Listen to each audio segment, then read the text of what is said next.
아들의 방이라는 영화가 있습니다. 이탈리아 작은 항구 마을에서 정신상담 의사로 있는 조반니라는 분이 주인공이죠. 그리고 아내는 출판 일을 하고 있고, 그리고 중고등학교 다니는 아들과 딸, 이렇게 4명의 식구가 아주 단란하고 또 평범하고 행복한 가정을 꾸리고 살아갑니다. 좀 작은 마을인데도 온갖 종류의 환자들이 있어요. 그래서 환자들의 사연을 들어주고 조언하고 또 치료해 가면서 또 나름대로는 가정에도 충실하려고 하는 의사 조반니라는 사람입니다.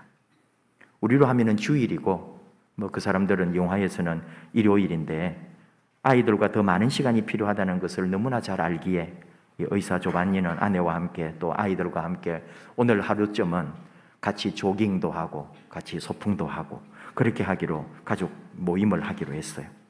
근데 이제 아들이 보니까 친구들하고 스쿠버 다이빙을 가기로 했지만은 오늘 이렇게 가족들과 좋은 날에 이제 소풍을 가려고 준비를 하고 있는 거죠. 근데 그때 전화가 옵니다. 화요일에 예약 환자인데 지금 당장 자기를 만나주지 않으면 자기가 무슨 짓을 저지를지 모르는 극도의 정신불안장 상태를 보이면서 만나달라는 거예요. 어떡합니까? 잠깐이라도 가족 약속을 잠깐 멈춰놓고 의사 조반니는 환자의 집으로 찾아가서 그 환자를 상담하고 또 닷도 끓여주고 돌아오는 거죠. 그 사이 와보니까 시간이 좀 흘렀고 아들은 친구들과 약속대로 스쿠버 다이빙하러 가버렸고 그날 그냥 가족들과의 모임, 약속, 소풍이 다 깨져버린 거죠. 그리고 몇 시간 후에 아들이 바다에서 죽었다는 연락이 옵니다. 행복하고 평화로운 가정이 한순간에 모든 것이 끝나버리는 순간이죠. 조반니는 아들과의 약속을 지키지 못한 죄책감에 시달리면서 자신의 괴로움을 견디지를 못합니다. 아내와 딸도 마찬가지입니다. 너무나 슬프고 공허해서 너무나 힘들어하는 거죠. 어디서 실마리를 풀어야 할지 모르는 가족들. 그리고 그 영화의 마지막은 의사 조반니가 이제 그 모든 의사의 일을 그만두려고 이 상태로는 도저히 환자들을 만날 수가 없어서 그날부터 찾아오는 환자들에게 다 한 명 한 명이 자기 입장을 말해주는 거예요. 나 더 이상 병원을 운영할 수가 없습니다. 나 더 이상 여러분들을 치료하거나 상담하거나 여러분들과 함께 할 수가 없습니다. 나는 이제 이 의사직을 그만두려고 합니다.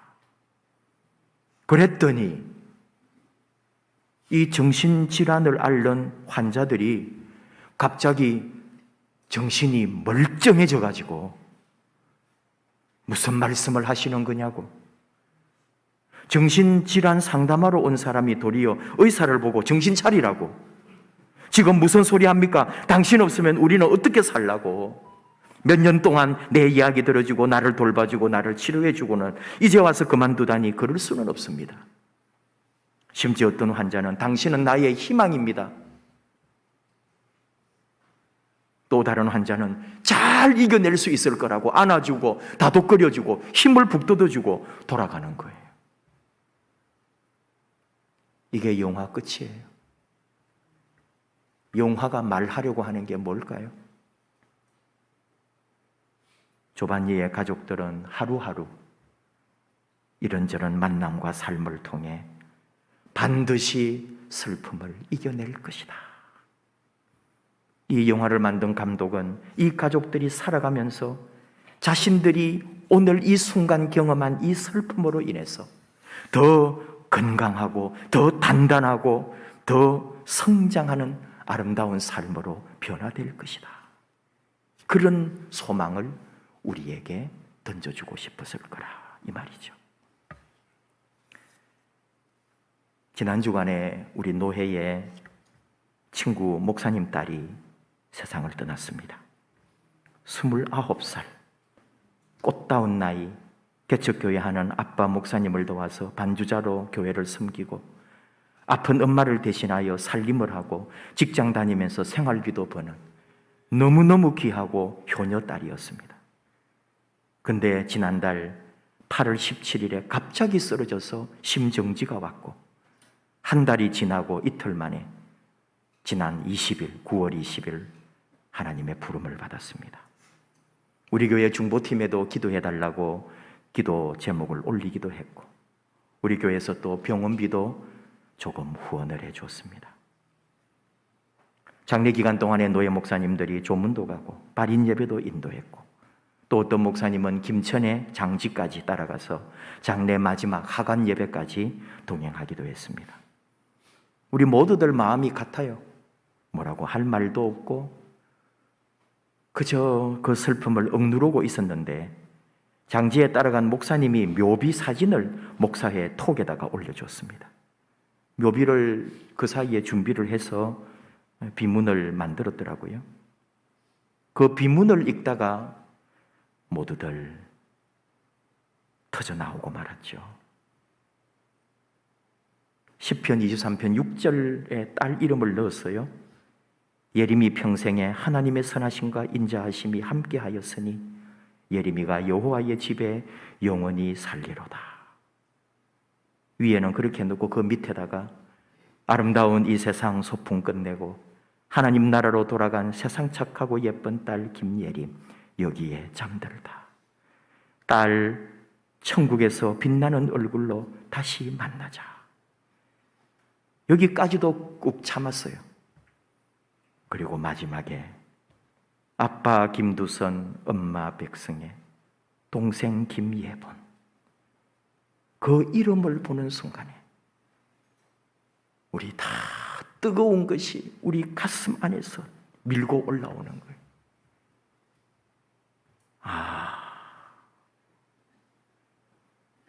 여러분, 다들 여기까지 살아오시느라고 얼마나 노고가 많으셨습니까? 어려움, 좌절, 고통, 슬픔, 외로움, 말할 수 없는 다 힘든 세월 살아오신 여러분을 존경하고 축복합니다. 인생살이 쉽다는 사람 아무도 없습니다. 그리고 눈물과 한 맺힌 시간 겪어보지 않은 사람도 이 세상에 아무도 없고요. 참 잘하셨습니다. 여기까지. 그리고 우리는 압니다. 고통이 클수록, 슬픔이 무거울수록 이것이 도리어 삶에는 진보를 이루게 될 것이다. 그런 의미에서 여러분 잘 하셨다고, 잘 사셨다고 여러분을 축복하는 겁니다. 큰 일, 힘든 일, 아픈 일을 많이 겪으신 분들이 더 단단해집니다. 인생이 깊고 여물어집니다. 우리 몸도 그렇지 않아요? 몸살 났다고 할 때 피곤하고 열나고 머리 아프고 움직이기도 싫고 거기다가 감기까지 겹치면은 복합적으로 몸의 기능이 떨어집니다. 그래서 몸살 났다 그래요. 며칠을 알아야 돼요. 하지만 몸살은 몸이 살려고 보내는 신호다. 그렇게 말합니다. 몸살 나지 않으면 내 몸이 지금 어느 구석에 병 들어가는 줄도 모른다 이거죠. 몸살 났기 때문에 몸을 돌아보게 되는 거예요. 강제로라도 쉬어야 합니다. 그래서 회복하고 힘을 얻는 거죠. 아프고 나면 몸에 대하여 교만하지 않습니다. 그리고 몸을 돌보게 됩니다. 그래서 더 건강하게 살아나는 거죠. 또 다르게 말하자면 마음이나 영혼의 상처를 입고 마음의 영혼의 혹 몸살이 나지 않았습니까? 확신합니다. 더 좋아질 겁니다. 내 마음, 내 영혼이 회복되고 다시 살아날 기회입니다. 호되게 앓을수록 더 많이 성장하고 강건해집니다. 지금 어떤 어려움에 또는 어떤 상처에 어떤 사연 속에 있다 할지라도 하나님께서 우리를 새롭고 강하게 변화시켜 주실 것을 믿는 사람들이 예수 믿는 사람이에요. 예수 믿는 사람은 이걸 체험하고 오늘도 살아가고 있습니다. 여러분 어떠신지요? 요즘 잘 나갑니까? 행복합니까? 살만합니까? 별 걱정 없습니까? 저는 가을을 타는지 별 재미가 없는데요. 뭐를 먹어도 맛있는 줄도 모르겠는데요. 뭘 해도 뭘 하고 있는지도 모르겠는데요. 그런 순간순간이 있습니다. 그럼에도 불구하고 이 시간들이 도리어 나를 연단하고 더 야무지게 만들어 가시는 하나님의 시간으로 봤습니다. 여러분도 그러시기를 축복합니다. 오늘 주신 말씀은 로마서의 다이아몬드라고 불리는 사도 바울의 고백과 확신이 담긴 말씀이죠. 로마서는 성경 중에서도 가장 위대한 책입니다. 사람들이 로마서를 어느 정도 찬양했느냐, 옛날 대형 박물관장 필립스라는 분은 온 세계를 다 준다 해도 나는 이 대형 박물관과 바꾸지 않을 것이다.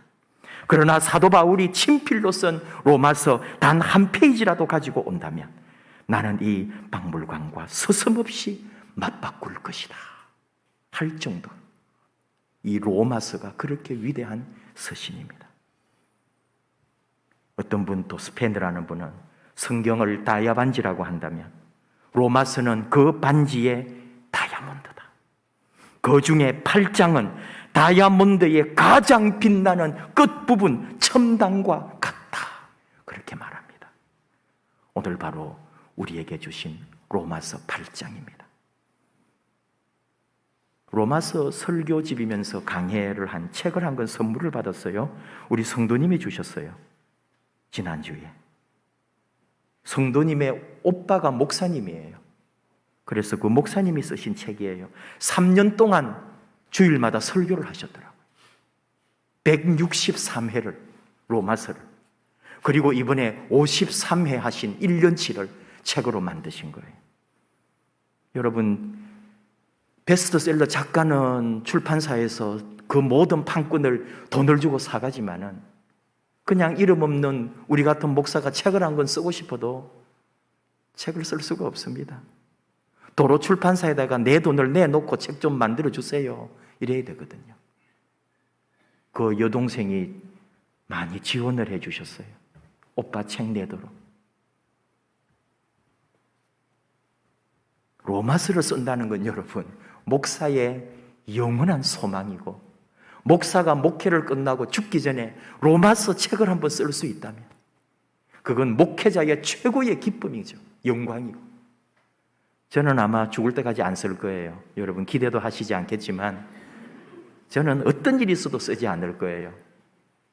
자신이 없습니다. 우리 교회에 목사님 부모님을 두신 자녀들도 있고, 또 목회자를 자녀로, 사모를 자녀로, 뭐 형제지간의 목회자도 있고요, 선교사도 있고요. 뭐 작은 교회 같아도 다양한 분들이 많이 있습니다. 다 이렇게 밝히지를 않아서 그렇지. 참 귀한 책을 읽고 있어요. 군더더기가 하나도 없는 거. 완전히 엑기스만 있는 거 있죠. 아직까지 2권이 더 나와야 돼요. 그분이 이제 1과 1장, 제일 첫 이제 설교를 했을 거 아니에요. 로마서를 1장 1절에서 한 5절까지를. 그리고는 그 첫 설교 마지막 부분 결론을 뭐로 냈느냐? 로마서 8장 35절에서 39절, 오늘 우리에게 주신 이 말씀으로 결론을 낸 거예요. 1장 설교를 하다가 1장 1절에서 설교를 하다가 8장 35절부터로 결론을 내놓은 거예요. 얼마나 이 8장이 귀하고 또 8장 35에서 마지막 이 39절이 소중한지 다 통하는 거예요. 여러분, 로마서 8장만 읽어도 구원받는다고 할 정도로 세상의 모든 책이, 아니 성경이 다 사라진다 할지라도 로마서만 있으면 되고, 로마서가 다 사라진다 해도 8장만 있으면 구원받는다 할 정도로 수많은 신학자들과 우리 역사 속의 그리스도인들이 로마서 8장을 찬양을 하는 거예요. 아무것도 읽지 말고 로마서 8장만 읽어도 된다고 할 정도로 로마서 8장이 그렇게 소중한 거예요. 오늘 그 말씀 중에 한 부분을, 사도 바울의 그 고난과 아픔을 그는 우리에게 가르쳐주고, 또 우리로 하여금 그런 고난과 슬픔과 아픔 속에서도 일어나라고 가르쳐주고 있습니다. 누가 우리를 그리스도의 사랑에서 끊으리요? 환난, 곤고, 박해, 기근, 적신, 위험, 칼.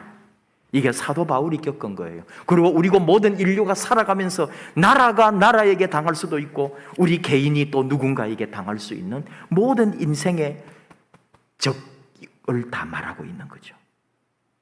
환난, 곤고, 박해, 기근, 적신, 위험, 칼. 모든 것이 상징하는 게 있는 거예요. 일일이 설명할 필요도 없는 거예요. 여러분도 다 말도 안 되는 일을 당해보고요, 박해도 받아봤을 거고요, 배고픔도 당해보셨을 거요. 그리고 아무것도 없는 모든 것을 다 잃어버리고 더 살아야 하나, 이게 사는 것인가, 그런 순간도 있을 거라고요. 근데 우리가 살아남았어요. 왜요? 그리스도의 사랑 때문에.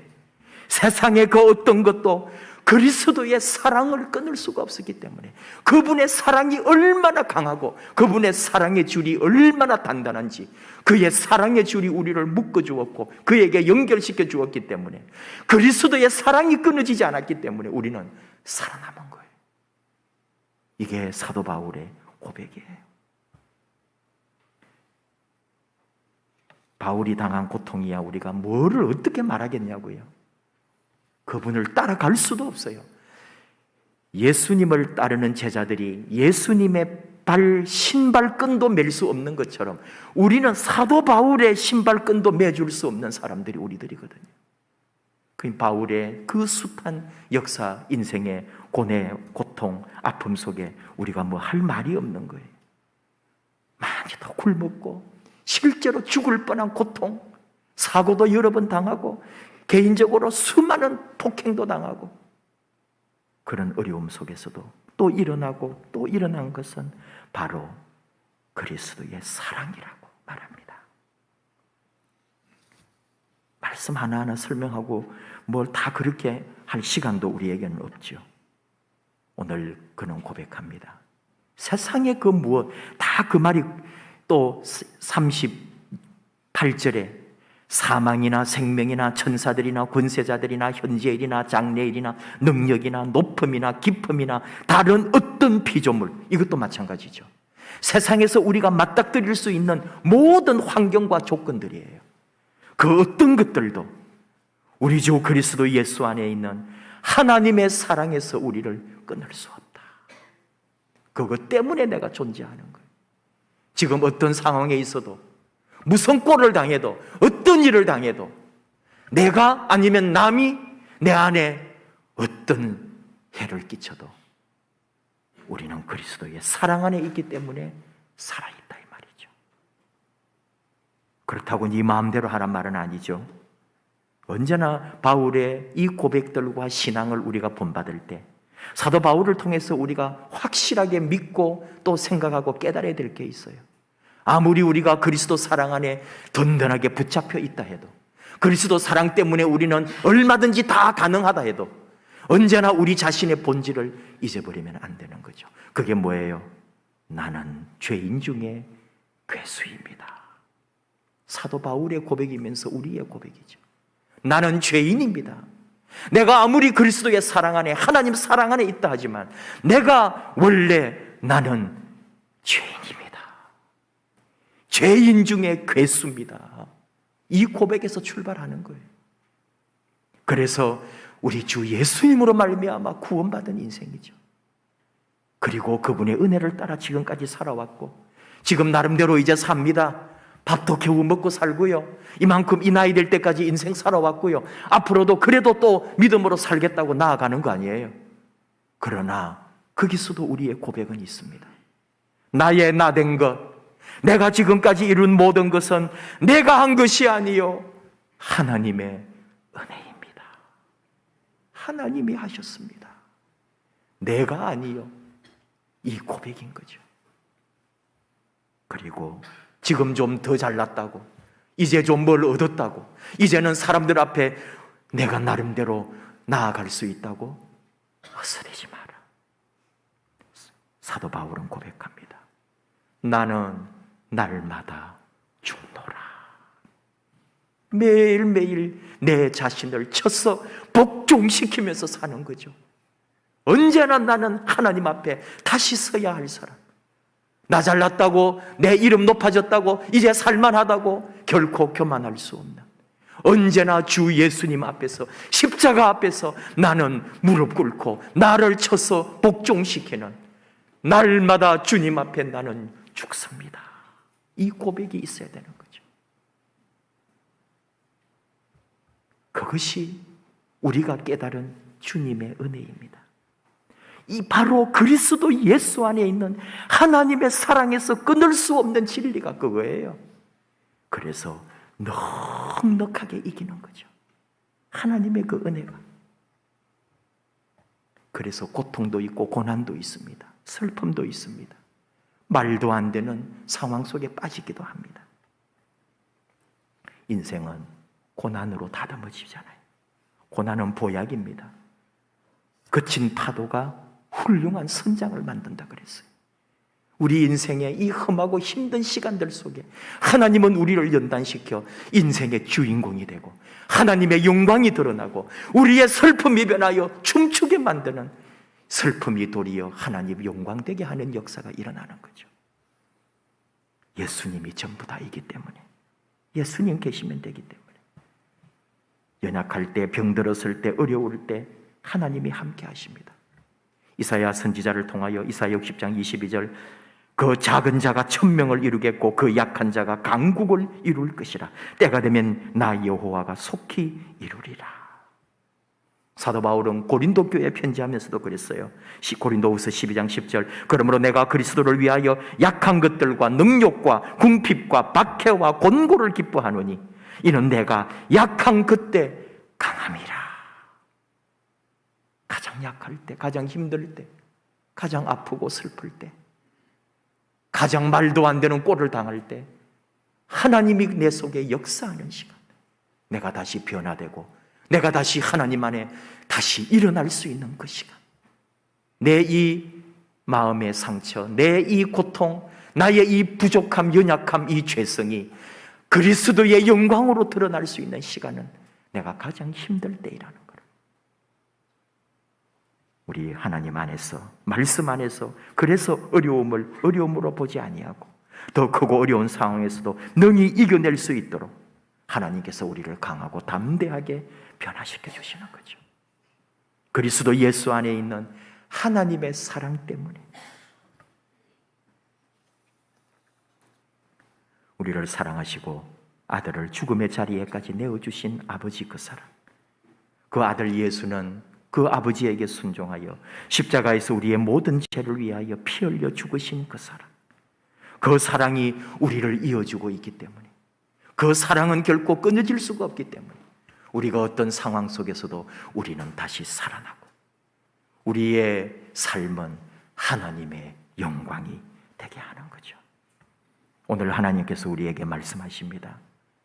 힘들지, 아프지, 눈물 나지, 서운한 것도 있지, 내가 너와 함께 한다. 나는 다 알고 있다. 너의 마음을, 너의 수고를, 너의 외로움을, 너의 아픔을 내가 너와 함께 한다. 어떤 고난 속에서도 내가 너와 같이 있다. 오늘 혹 어려움 속에 또는 불편함 속에 또는 내 감당할 수 없는 고난의 자리에 있는 우리 모든 성도들이요, 하나님 사랑에서는 어떤 것도 끊을 수가 없으니까 우리 하나님은 반드시 우리를 새롭게 하시고 우리의 슬픔이 찬란한 영광이 되도록 반드시 바꾸어 주심을 믿고, 지금 내가 가장 복된 통로, 하나님의 복의 길을 걸어가고 있는 시간인 것을, 내가 가장 약할 때 하나님은 가장 강하게 역사하심을, 그 은혜의 자리에 함께 걸어가는 저와 여러분 되기를 축복합니다. 함께 찬양합시다. 약할 때 강함 대신에 나의 모든 것, 나의 생명, 넘어지고 부족하고 쓰러진 나를 세워서 하나님의 영광의 도구로 써주시는 우리 하나님, 우리 함께 찬양하십시다.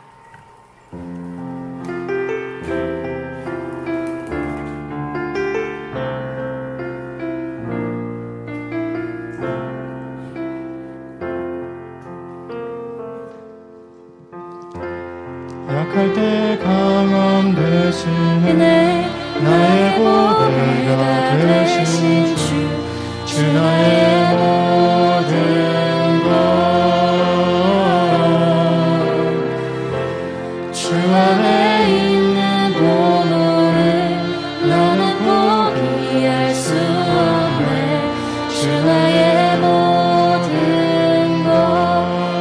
때 강함 되시네. 약할 때 강함 되시네. 나의 보배가 되신 주 나의 모든 것. 주 안에 있는 보물을 나는 포기할 수 없네. 주 나의 모든 것.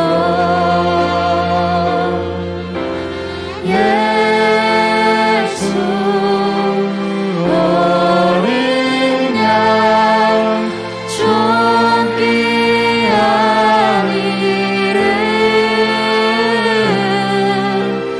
예수 어린 양 좀 귀한 이름.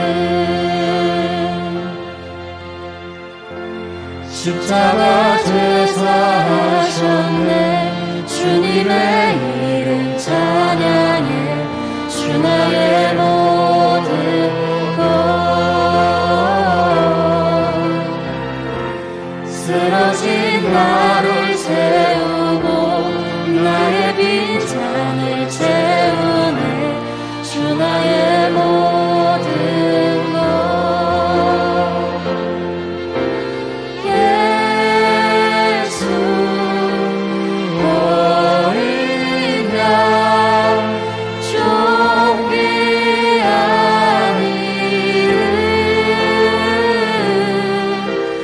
예수 어린 양 좀 귀한 이름.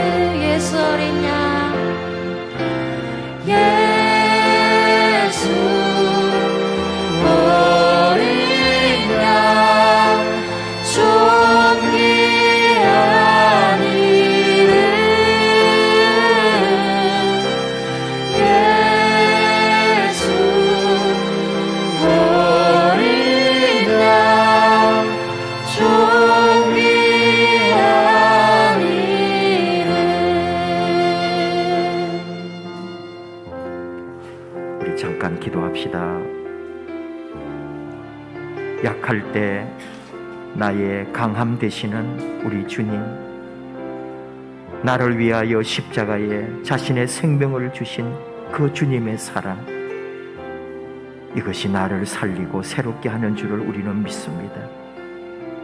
가장 힘들 때, 가장 약할 때, 가장 아프고 괴로울 때, 바로 그때 우리 주님이 일하시는 시간이요, 나의 모든 이 고난의 시간에 찬란한 영광으로 변화시켜 주실 우리 하나님을 사랑하고 믿습니다. 그 은혜로 살도록 나와 곁에 있는 모든 우리 믿음의 식구들, 우리 사랑하는 교회, 사랑하는 형제 자매들 안에 힘들고 어려울 때 우리 하나님의 능력과 사랑이 붙들어 주시옵소서. 그 은혜로 다시 일어나서 그 믿음으로 다시 살아가는, 그래서 우리 모든 삶에 찬란한 하나님의 영광이 드러나게 하여 주시옵소서. 우리 함께 우리 자신을 위하여 서로를 세워주고 중보하는 마음으로 우리 함께 주여 부르고 함께 기도하겠습니다. 주여.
하나님 아버지 감사합니다. 언제나 우리를 이끄시고 우리 삶 가운데 역사하시고 가장 약하고 힘들 때, 아플 때, 병들었을 때, 아무도 없는 것 같을 때 우리 중심에 오셔서 우리를 지키시고 일으키시고 세우시고 우리의 고난과 슬픔 가운데 찬란한 하나님의 영광을 더하심을 저희는 믿습니다. 이 힘든 세상, 우리 성도님들의 그 모든 삶에, 가정에, 일터에, 그 인생길에 하나님 함께 해주시고 무엇보다도 우리 하나님의 그 사랑, 그리스도 예수 안에 있는 십자가 그 사랑, 하나님의 그 사랑, 그 끊을 수 없는 하나님의 사랑이 영원히 우리를 이어 주시옵소서. 힘들고 또 외롭고 눈물 나고 아플 때 우리의 생명 대신 우리 주님의 능력이, 말씀의 능력이, 성령님의 동행이 함께 하시고 우리 모두 예수 안에, 말씀 안에, 믿음 안에, 주님의 이 교회 안에서 아름답고 놀라운 하나님의 기적을 보게 하여 주시옵소서. 예수님 이름으로 기도하옵나이다. 아멘.